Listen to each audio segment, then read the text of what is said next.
Thank you. Must be a nice feeling to win, whenever it is and however it comes. But your reaction to his performance?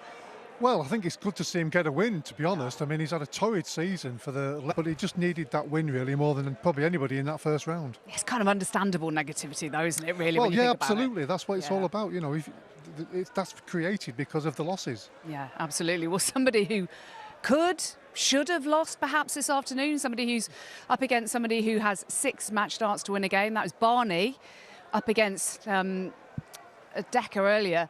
And poor old Decker, the Dutchman, who was born here but represents Norway now. 6 match starts to beat his idol on the first time of meeting him. And Barney somehow comes through with all the whistles and boos for poor Decker. Yeah, once he'd missed those match starts, despite still having the lead and having the advantage of throwing. But when that moment arrived, like Mark just said there, it just went, he was nowhere near it.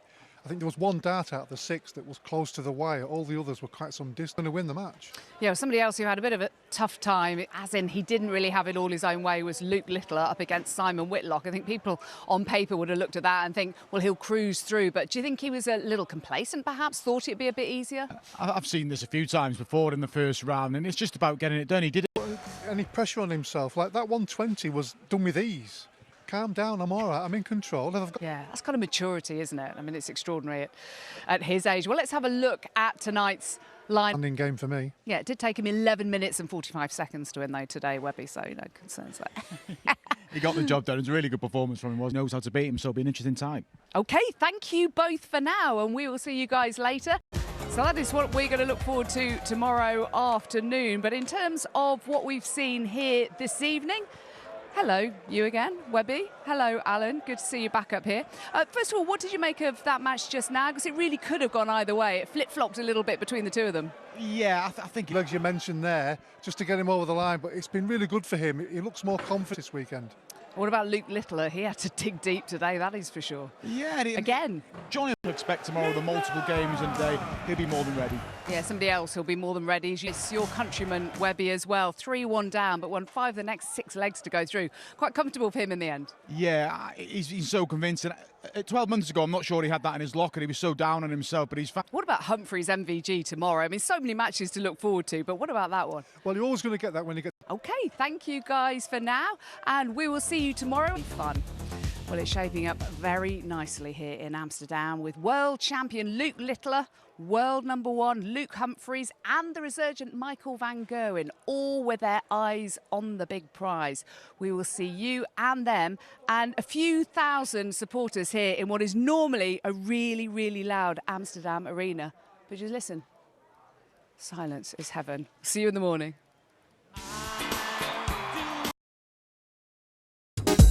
Effort. A pattern. That's what you call it, an effort. An effort to have a pattern. Was his effort. Bless you. Bit of colour in there somewhere.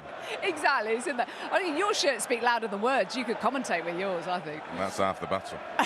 Well, in terms of the darts, my goodness, there is probably one tie that really jumps out the page at us tonight, and it is Luke Littler, the defending champion, against Johnny Clayton, who was in incredible form earlier with a whitewash. But Luke Littler had to work a little bit harder for his win.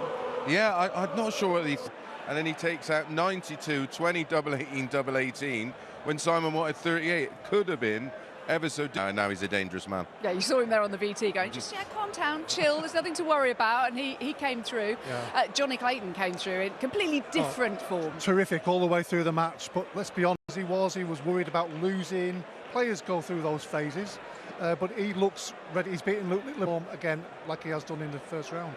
Yeah, Michael van Gerwen against Rob Crossan is an interesting one tonight, because you never quite know what you're going to get from either. Either could be blistering. Michael did what Michael does some of the time. Well, yeah, some of the time. I mean, that was a big game for him, obviously. Rob Cross, for instance, you know, I mean, he needs a couple of wins, doesn't he? Obviously won the World Series of the quality we expect from a player of his calibre. Yeah, and a bit like Damon Heta, Rob Cross sort of went under the radar. It was a fairly sedate Heta. What about Dave Chisnell, another player we're not entirely sure what we're going to get from him? We know what he's like that before, and it's happened, so it's in his mind. So taking that match, not just with a 160 gets beat, but he's one of those players, get his game back on track and he'll be fine. Yeah, you can just imagine sports psychologists sitting at home going, let me at Chizzy, let me at Chizzy, I'll sort him out. Good luck. But another player we also love watching, yeah, well, yeah, that's true, is Barney, and they loved him here, but my goodness, the crowd. If that was me, but I would go like, come on. I mean, we've seen players do it before when they're in their own Luke country. Humphries does that. Yeah, like just let us play darts. I don't need your How many involvement. times do we talk about character? Now, Yeah. I'm not saying it would have been exactly the same, but if that had been me, after the first dart, I would have played along with it like the pantomime villain. Apart from anything else, it makes you feel a bit calmer. Now, he's not got that experience. Now, somebody like myself, Peter Manley, even Wayne, yourself, whoever it was, you work on it because you know it's going to happen. It's not right.